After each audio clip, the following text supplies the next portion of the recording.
الله وبركاته. إن الحمد لله نحمده ونستعينه ونستغفره ونعوذ بالله من شرور أنفسنا ومن سيئات أعمالنا. من يهده الله فلا مضل له ومن يضلل فلا هادي له. أشهد أن لا إله إلا الله وحده لا شريك له وأشهد أن محمدا عبده ورسوله. يا أيها الذين آمنوا اتقوا الله حق تقاته ولا تموتن إلا وأنتم مسلمون.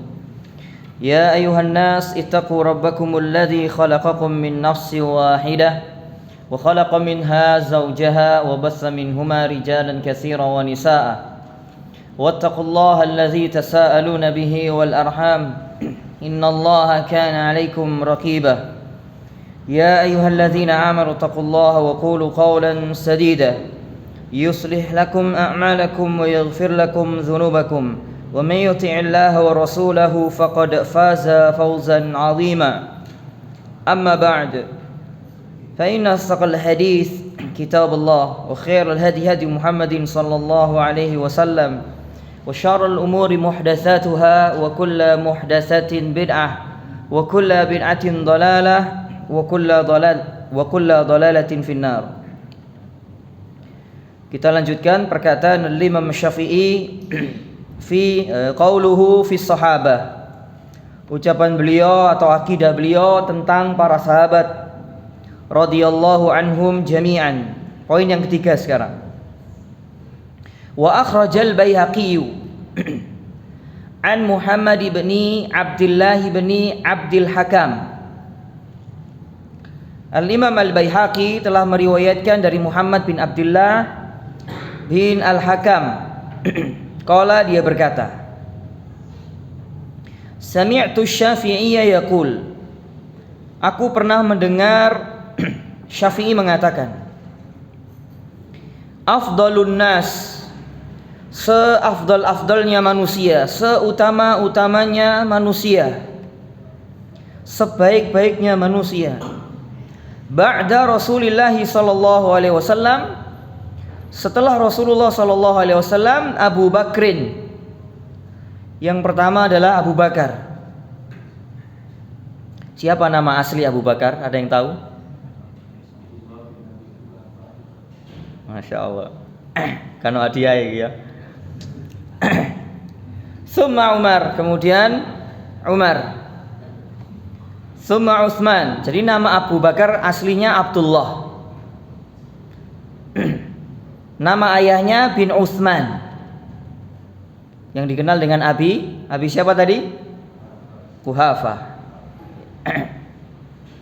Summa Utsman, kemudian Utsman, summa Ali, kemudian Ali radhiyallahu anhum. Semoga Allah meridhai mereka semua. Ini urutan sebaik-baiknya para sahabat setelah Nabi alaihi salatu wassalam, dan juga sekaligus urutan kekhalifahan sepeninggal Nabi alaihi salatu wassalam berdasarkan nas-nas dari Nabi sallallahu alaihi wasallam dan juga kesepakatan seluruh para sahabat. Tidak ada yang mencela para sahabat radhiyallahu anhum jami'an atau menghina mereka kecuali orang-orang munafik, kecuali orang-orang zindik. Dan tidak ada yang marah, benci kepada para sahabat kecuali orang-orang kafir. Maka tanda keimanan seseorang adalah mencintai seluruh para sahabat radhiyallahu anhum jami'an. Oleh karena itu Allah Subhanahu wa taala mengkhabarkan tentang orang-orang setelah generasi para sahabat. Mereka berdoa memohon ampunan untuk diri mereka dan orang-orang mukmin yang telah mendahului mereka. Walladzina ja'u min ba'dihim, dan orang-orang yang telah datang setelah generasi mereka, Muhajirin dan Ansar. Walladzina ja'u min ba'dihim yaqulun, mereka mengatakan, mereka berdoa, Rabbana ighfir lana, ya Allah, ya Rabb kami, ampunilah kami, wali ikhwanina alladzina sabaquna bil iman, dan orang-orang yang telah mendahului kami dalam keimanan. Wala taj'al, dan janganlah engkau menjadikan fi qulubina, dalam hati-hati kami, ghillan. Apa ghillan di sini? Hasadan, kedengkian atau hasad. Ini penting, doa ini untuk selalu kita baca dalam doa-doa kita ya, agar Allah Subhanahu wa taala menjauhkan hati kita kebencian atau kedengkian kepada orang-orang yang beriman, lebih khususnya para sahabat radhiyallahu anhum jami'an. Lilladzina amanu, jangan kau jadikan dalam hati-hati kami adanya kebencian, adanya kedengkian, ghil. Lilladzina amanu, kepada orang-orang yang beriman. Kepada orang-orang yang beriman. Rabbana innaka raufur rahim. Ya Allah, ya Rabb kami, sesungguhnya Engkau Maha Pengasih lagi Maha Penyayang. Jadi tanda keimanan seseorang adalah mencintai para sahabat radhiyallahu anhum jami'an. Dan juga salah satu tanda kecintaan seorang mukmin kepada mereka radhiyallahu anhum jami'an adalah dengan mengikuti sikap dan cara beragama mereka, meyakini suatu keyakinan seperti keyakinan mereka, mengamalkan suatu amalia ibadah seperti amalia mereka. Dan ini yang paling penting. Dan ini yang paling penting. Karena seseorang bisa istiqomah di atas jalan yang lurus, yang setiap hari minimal 17 kali kita memohon kepada Allah petunjuk jalan yang lurus, adalah seseorang mengikuti sikap dan cara beragama para sahabat radhiyallahu anhum jami'an. Dan siapa saja yang menyalahi mereka di dalam sikap dan cara beragama, meyakini suatu keyakinan yang tidak pernah diyakini oleh mereka, mengamalkan suatu amalia ibadah yang tidak pernah diamalkan oleh mereka, maka seseorang tidak akan menyimpang dari jalan yang lurus. Akan menyimpang dari jalan yang lurus. Oleh karena itu Nabi SAW mengatakan atau bersabda, alaikum bisunnati wa sunnati al-khulafa ar-rasyidin. Wajib bagi kalian berpegang teguh dengan sunnahku dan sunnah khalifahku yang lurus. Addu 'alaiha bin nawajid. Berpegang teguh atau gigitlah sunnah itu dengan gigi geraham kalian. Jadi tidak hanya sekedar gigi depan, ini merupakan kinayah, kiasan dari Nabi alaihi salatu wassalam. Jadi betul-betul pegang erat sunnah ini, sunnah Rasulullah dan para sahabatnya, jangan kalian lepaskan. Meskipun engkau menggigit dengan gigi geraham. Dan sebelumnya Nabi SAW mengatakan, fa innahu man ya'ish minkum fasayara ikhtilafan katsira. Maka sesungguhnya orang yang hidup setelahku, sepeninggalku di antara kalian akan melihat berbagai macam perselisihan, perpecahan. Lalu beliau mengatakan, fa'alaikum bisunnati wa sunnati al-khulafa ar-rasyidin. Wajib bagi kalian berpegang teguh dengan sunnahku dan sunnah khalifahku yang lurus, yakni seluruh para sahabat yang diwakili oleh khulafaur rasyidin, Abu Bakar, Umar, Utsman dan Ali. Seperti contohnya pada zaman kita sekarang ini, kita melihat berbagai macam perselisihan, perpecahan, penyimpangan dan kesesatan. Maka wajib kita berpegang teguh dengan sunnah Nabi alaihi salatu wassalam. Wajib berpegang teguh dengan sunnah Nabi sallallahu alaihi wasallam dan para sahabatnya. Tidak ada jalan keselamatan kecuali dengan mengikuti mereka. Tidak ada jalan menuju surga kecuali dengan mengikuti Rasulullah dan para sahabatnya. Karena ini jalan yang lurus, dan barang siapa yang menyalahi mereka di dalam sikap dan cara beragama, pasti dia akan menyimpang dari jalan yang lurus. Dia akan mengikuti jalannya orang-orang yang dimurkai atau jalannya orang-orang yang sesat. Jalannya orang-orang yang sesat. Oleh karena itu sebagian mufassirin ketika menafsirkan siapa yang dimaksud tunjukilah kami ke jalan yang lurus, yaitu jalannya orang-orang yang telah Engkau berikan nikmat. Sebagian di antara mufassirin mengatakan Rasulullah dan dua orang sahabatnya, Rasulullah, Abu Bakar dan Umar. Ini sesuai dengan sabda Nabi, alaikum bisunnati wa sunnati al-khulafa ar-rasyidin. Ketika seseorang menyalahi Rasulullah dan para sahabatnya di dalam sikap dan cara beragama, tidak akan mengikuti jalannya orang-orang yang dimurkai atau jalannya orang-orang yang sesat. Dan ini yang terbanyak pada zaman kita sekarang ini. Yang terbanyak adalah mengikuti jalannya orang-orang yang dimurkai dan jalannya orang-orang yang sesat. Dan sedikit sekali jalannya orang-orang yang mengikuti Rasulullah dan para sahabatnya.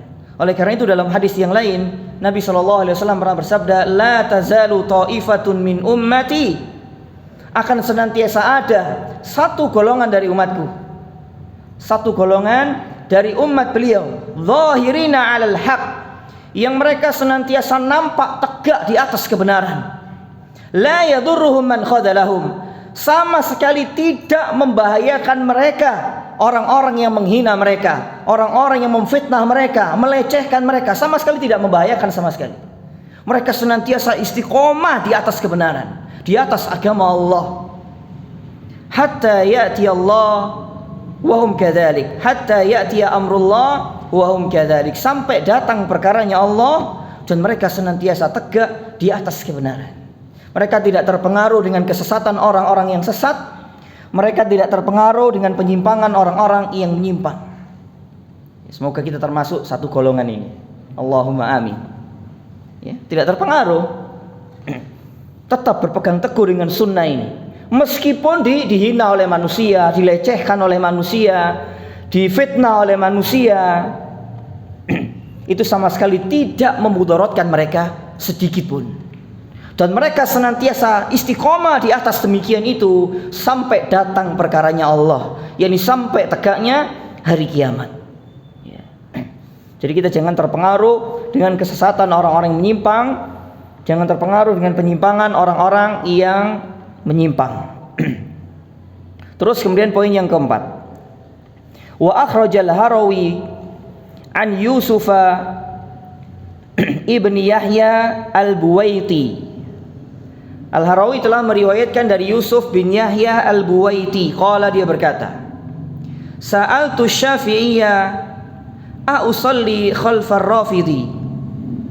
Aku pernah bertanya kepada Al-Imam Syafi'i, yakni Yusuf bin Yahya ini bertanya kepada Al-Imam Syafi'i, apakah boleh aku sholat di belakang orang-orang Rafidah, orang-orang yang sangat membenci para sahabat, menghina, mencela, mencaci maki, bahkan diantara mereka mengkafirkan para sahabat, ya, mengkafirkan para sahabat.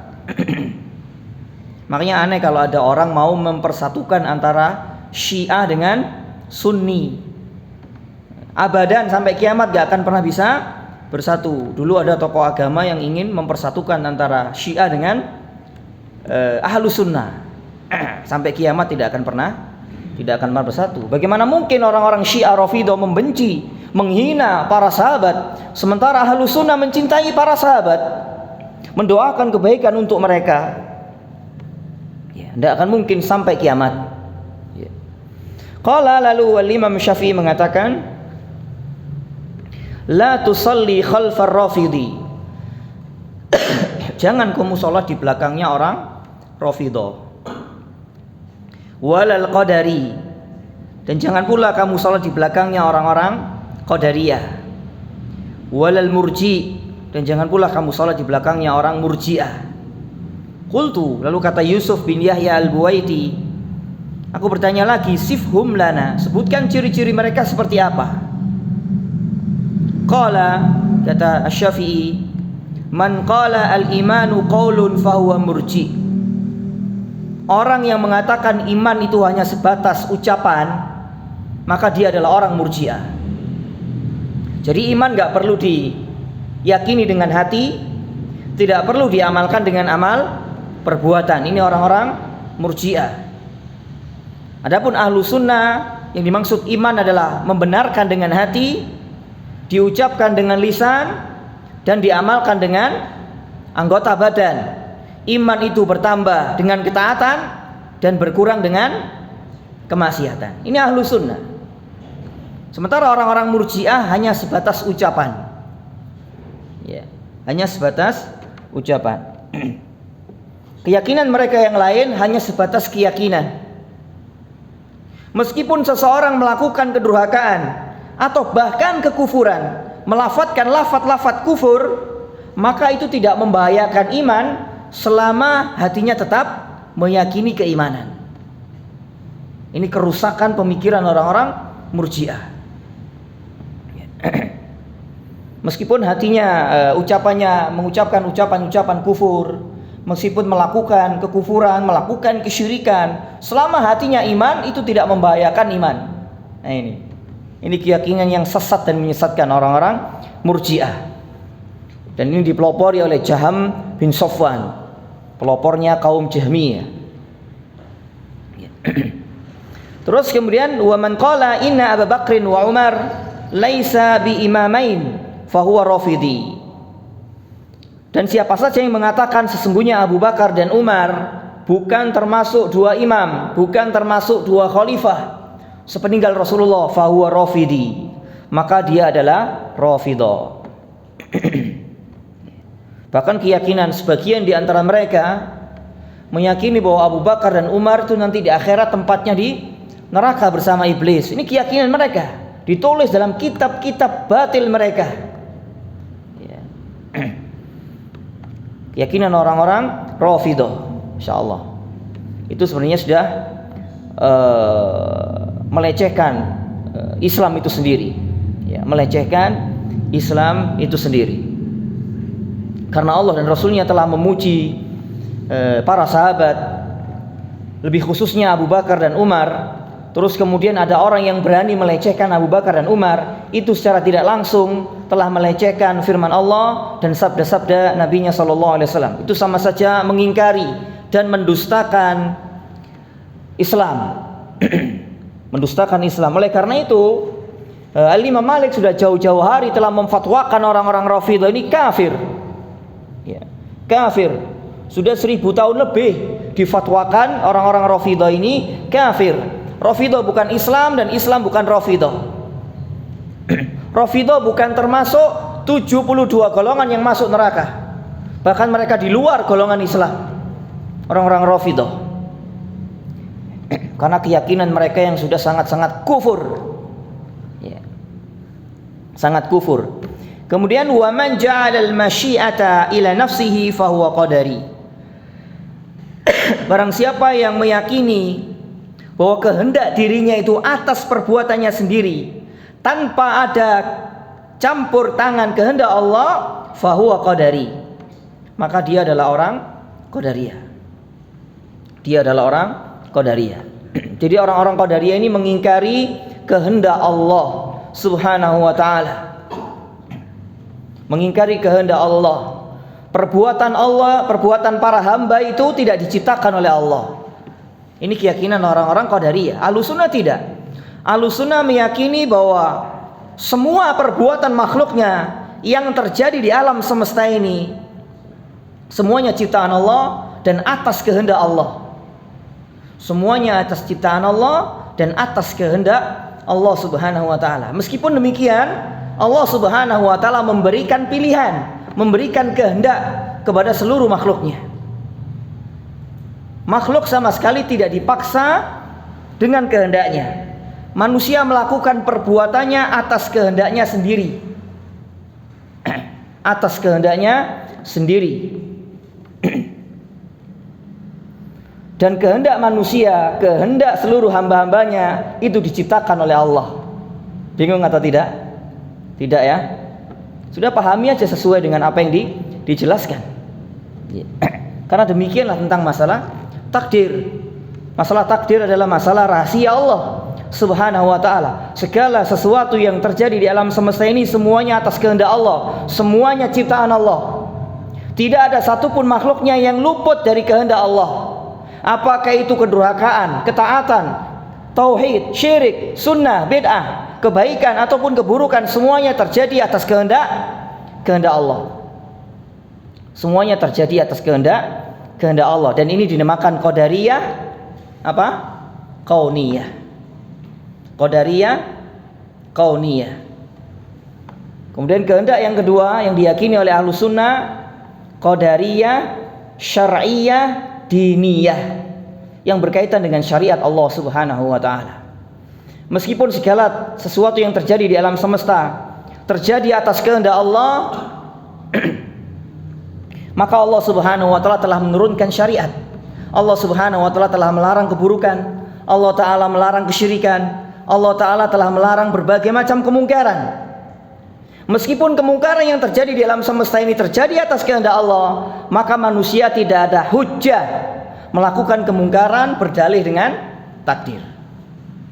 Berdalih dengan takdir, tidak ada hujjah bagi manusia. Karena Allah Subhanahu wa taala telah mengutus para rasulnya rusulan mubashshirina wa mundzirin li'alla yakuna lin-nasi hujjatan 'alallahi ba'dar rusul, dalam surah An-Nisa. Allah taala telah mengutus para rasul yang memberikan kabar gembira dan memberikan peringatan supaya tidak ada hujjah bagi manusia setelah diutusnya para rasul. Nah, meskipun segala sesuatu yang terjadi di atas muka bumi ini semuanya atas kehendak Allah, semuanya atas takdir Allah Subhanahu wa taala. Ketika manusia melakukan keburukan, ketika manusia melakukan penyimpangan atau bahkan kesyirikan dalam beragama, maka tidak ada hujjah bagi manusia berdalih dengan takdir. Karena Allah Subhanahu wa taala telah mengutus para rasul dengan menurunkan syariat dan menjelaskan mana yang hak dan mana yang batil, mana yang baik dan mana yang buruk, mana tauhid, mana syirik, mana sunnah, mana bid'ah, mana petunjuk dan mana penyimpangan. Kehendak Allah ini diingkari oleh orang-orang qadariyah. Allah sama sekali tidak memiliki kehendak. Kehendak itu atas kemauan hamba itu sendiri. Berbeda dengan Ahlus Sunnah. Ahlus Sunnah kehendak Allah atau kehendak hambanya itu sesuai dengan kemauannya sendiri. Namun semuanya terjadi atas kehendak Allah. Adapun orang-orang qadariyah mengingkari kehendak Allah Subhanahu wa taala. Sementara kelompok bid'ah yang lain, yaitu orang-orang Jabariyah, mereka meyakini semua yang terjadi ini atas kehendak Allah dan hamba sama sekali tidak memiliki kehendak, tidak memiliki pilihan. Ini juga batil. Orang-orang Jabariyah, orang-orang Jabariyah, orang Qadariyah mengingkari kehendak bagi Allah. Orang-orang Qadariyah mengingkari kehendak Allah Subhanahu wa taala, sementara orang-orang Jabariyah mengingkari kehendak makhluknya. Kedua-duanya sesat. Adapun Ahlus Sunnah mengimani kehendak bagi Allah dan mengimani kehendak bagi hamba-hambanya. Kehendak hamba itu akan terjadi apabila sesuai dengan kehendak Allah Subhanahu wa taala. Dan Allah Subhanahu wa taala tidak akan pernah ditanya tentang apa saja yang Allah Subhanahu wa taala perbuat. Ini harus kita ingat ini ya. La yus'alu amma yaf'alu wa hum yus'alun. Dia Allah taala sama sekali tidak akan ditanya tentang apa yang Allah taala perbuat. Namun mereka lah manusia lah yang akan ditanya tentang apa yang mereka perbuat.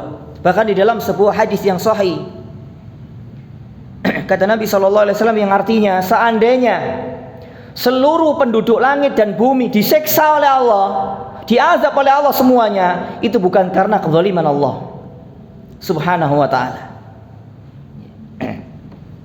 Dan seandainya seluruh penduduk langit dan bumi dimasukkan ke dalam surganya, itu bukan karena amal ketaatan mereka, akan tetapi karena rahmat Allah Subhanahu wa ta'ala. Allah tidak akan ditanya tentang apa saja yang dia perbuat. Makanya seorang muslim yang beriman kepada takdir Allah, dia tidak akan bertanya tentang apa saja yang Allah Ta'ala kehendaki di seluruh alam semesta ini. Kenapa Allah melakukan seperti ini? Kenapa Allah menurunkan musibah seperti ini? Kenapa tahun ini ada musibah seperti ini dan misalnya? Tidak boleh sama sekali. Tidak boleh. Yang perlu ditanya adalah siapa? Diri kita sendiri. Yang perlu ditanya adalah manusia itu sendiri. Meskipun segala keburukan, semua yang terjadi di alam semesta ini, apakah itu kebaikan? Maka kebaikan semuanya disandarkan kepada Allah. Tidak boleh keburukan disandarkan kepada Allah Subhanahu wa taala meskipun itu terjadi atas kehendak Allah. Sebagaimana dalam hadis yang sahih. Wal khairu kulluhu biyadik. Segala kebaikan itu disandarkan kepadamu. Sebagaimana dalam hadis yang sahih. Dan tidak ada satupun keburukan yang disandarkan kepadamu. Jadi tidak boleh keburukan disandarkan kepada Allah Subhanahu wa taala meskipun keburukan itu terjadi atas kehendak Allah Subhanahu wa taala. Ini sedikit tentang pembahasan masalah takdir. Insyaallah nanti akan kita ulang di bab yang berikutnya tentang perkataan Al-Imam Ahmad. Nahyuhu 'anil kalam wal khusumat fiddin. Larangan tentang ilmu kalam dan berdebat di dalam masalah agama. Berdebat di dalam masalah agama kecuali ada maslahat. Kecuali ada maslahat. Dan yang berdebat itu adalah orang-orang yang memiliki ilmu. Berdebat dengan ahlul bid'ah, dengan orang-orang yang membantah kebenaran agama ini. Maka tidak ada yang bisa menjelaskan kekeliruan pemikiran orang-orang yang mendebat agama Allah ini kecuali orang-orang yang memiliki ilmu. Secara umum hukum asalnya berdebat adalah haram, tidak boleh. Berdebat dengan ahlul bid'ah, mendengarkan perkataan mereka tidak boleh. Termasuk duduk di majelisnya ahlul bid'ah, orang-orang yang diketahui sangat getol menyebarkan penyimpangan, kebid'ahan, bahkan kesyirikan, tidak boleh sama sekali. Tidak boleh seorang ahlu sunnah mendengarkan perkataan-perkataan ahlul bid'ah, mendengarkan perkataan-perkataan orang-orang yang diketahui memiliki pemahaman yang menyimpang, akidah yang menyimpang. Tidak boleh sama sekali, kecuali menjelaskan kerusakan dan kebatilan mereka. Dan ini tidak bisa dilakukan kecuali oleh siapa? Ahli ilmu. Ahli ilmu. Karena duduk dengan mereka, mendengarkan perkataan mereka, ini sangat besar sekali kerusakannya. Sangat besar sekali kerusakannya. Dan sangat banyak sekali nasihat-nasihat para imam larangan kita mendengarkan perkataan-perkataan ahlul bid'ah. Duduk dengan mereka tidak boleh. Apalagi bermanis-manis dengan mereka, makan bersama dengan mereka, saling tertawa dengan mereka. Padahal diketahui mereka ini sangat memusuhi ahlus sunnah, sangat getol membela kebatilan, memusuhi sunnah dan ahlinya. Terus ada ahlus sunnah yang katanya ahlus sunnah duduk-duduk bermanis-manis dengan mereka. Orang-orang seperti ini itu lebih berbahaya daripada ahlul bid'ah itu sendiri. Jadi hati-hati kalau ada orang yang katanya ahlus sunnah duduk dengan orang-orang yang sangat keras penentangannya kepada ahlus sunnah, sunnah dan ahlinya, maka hati-hati dengan orang-orang seperti ini. Ya, hati-hati dengan orang-orang seperti ini. Kata Ibnu Aud, man jalasa ahlal bid'ah, barang siapa yang duduk dengan ahlul bid'ah dari kalangan ahlus sunnah ini, apakah itu duduk bersama, makan bersama, terus kemudian ceramah bersama, satu majelis bersama dengan mereka, asyaddu minna, orang seperti itu lebih berbahaya bagi kita ahlus sunnah min ahlil bid'ah, daripada ahlul bid'ah. Tidak hanya satu dua, berpuluh-puluh perkataan para imam ahlus sunnah dari kalangan para sahabat, tabi'in, tabi'ut tabi'in setelah generasi mereka, dari kalangan para imam ahlul hadis, nasihat-nasihat mereka larangan duduk mendengarkan perkataan orang-orang yang dikenal sangat getol menyebarkan kesesatan. Ya. Bahkan sebagian di antara mereka menutup telinga. Muhammad ibnu Sirin rahimahullahu taala, salah seorang tabi'in besar di zamannya, pernah didatangi oleh salah seorang tokoh Mu'tazilah. Didatangi salah seorang tokoh Mu'tazilah. Dia mengatakan kepada Ibnu Sirin, bolehkah aku menyampaikan satu ayat saja kepadamu? Ya. Satu ayat atau satu hadis saja kepadamu. Jangan. Ya. Aku yang pergi dari sini atau kamu yang pergi dari sini. Tegas mereka. Enggak seperti sebagian kita malah ngrungokno. Ya, duduk bermanis-manis, guyang-guyu gitu ya. Ya, Masya Allah. Tidak boleh sama sekali. Tidak boleh sama sekali duduk dengan mereka. Orang yang sudah dikenal mengetahui sangat getol menyebarkan kesesatan, sangat keras permusuhannya dengan sunnah dan ahlinya. Dan ini sampai hari kiamat namanya ahlul bid'ah itu sangat keras permusuhannya dengan ahlus sunnah. Kan aneh kalau ada orang dimusuhi kok dia apa? Bermanis-manis dengan orang yang memusuhi dirinya. Kan aneh ini. Aneh. Sampai hari kiamat. Ya. Oleh karena itu kata Imam Ahmad bin Sinan, beliau mengatakan laisa fid dunya mubtadi'un wa huwa yubghidu ahlus sunnah atau ahlul hadis. Tidak ada seorang pun ahlul bid'ah di dunia ini melainkan pasti dia membenci ahlus sunnah. Pasti sudah, Pak. Pasti. Ya. Pembela kesyirikan, pembela kebid'ahan, pembela penyimpangan, ini pasti akan membenci pembela tauhid, akan membenci pembela sunnah, akan membenci pembela agama Allah dan Rasulnya. Pasti itu. Sunnatullah seperti itu. Ya.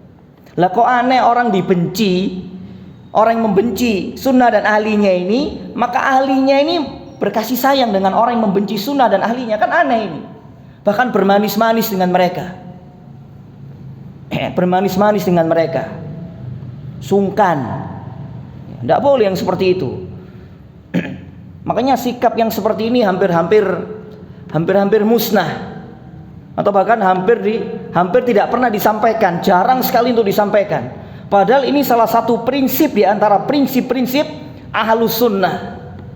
Keras mereka terhadap ahlul bid'ah. Ya, keras. Kalau di zaman kita kan enggak. Ya, bahkan ngisi pengajian bareng. Ya, ngisi pengajian bareng. Kalau dielingno gak terima.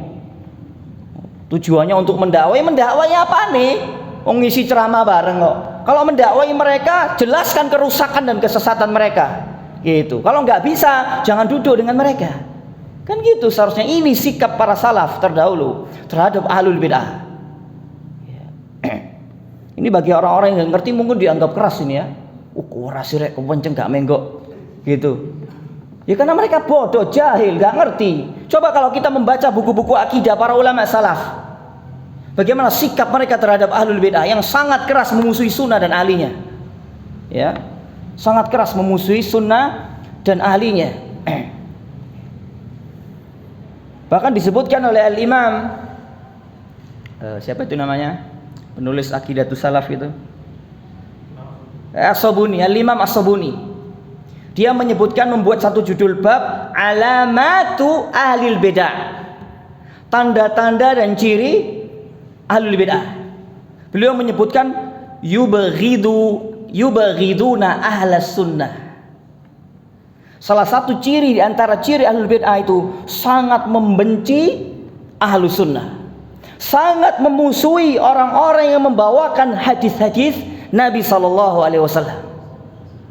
Ya, sangat memusuhi orang-orang yang membawakan hadis-hadis Nabi SAW.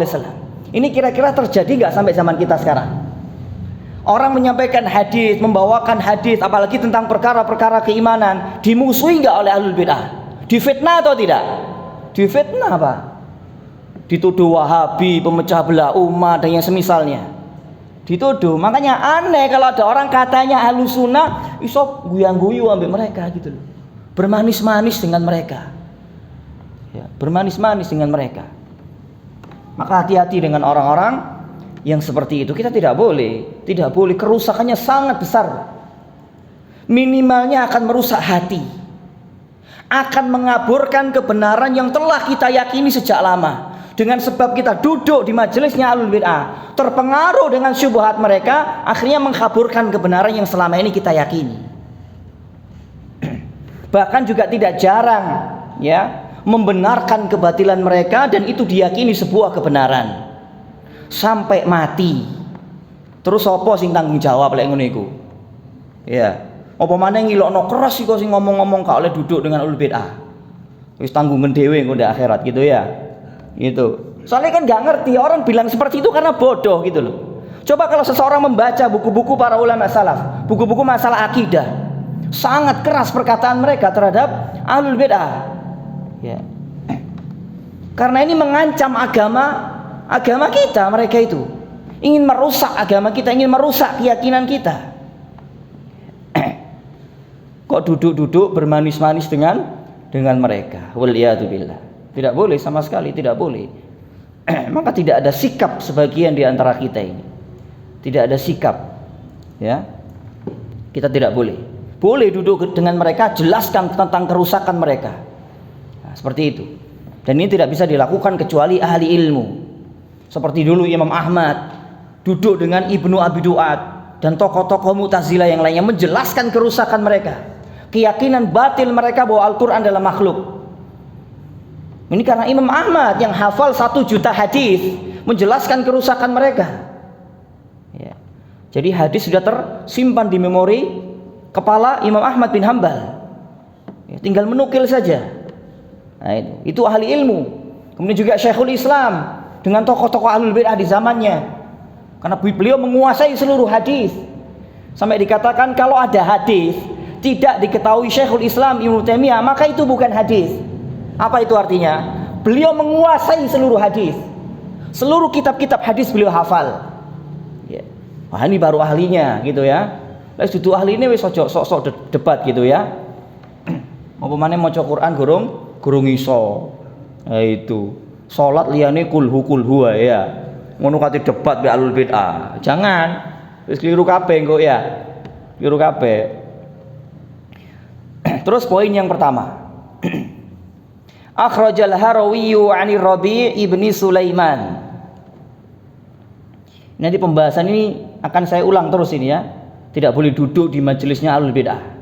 Bagaimana sikap seorang muslim terhadap ahlul bid'ah, ahlus sunnah terhadap ahlul bid'ah. Kan ini jarang disampaikan, Pak. Atau mungkin hampir-hampir tidak ada ini yang menyampaikan ini. Atau mungkin dianggap keras atau yang semisalnya. Ya, dianggap keras, dianggap rumongso bener dewe. Jadi ketika kita sudah mengenal agama yang hak ini, Alkitab wa sunnah ala fahmi salafil ummah, dan kita yakini kebenarannya, maka kita merasa bodoh dengan ucapan manusia apapun ucapannya itu.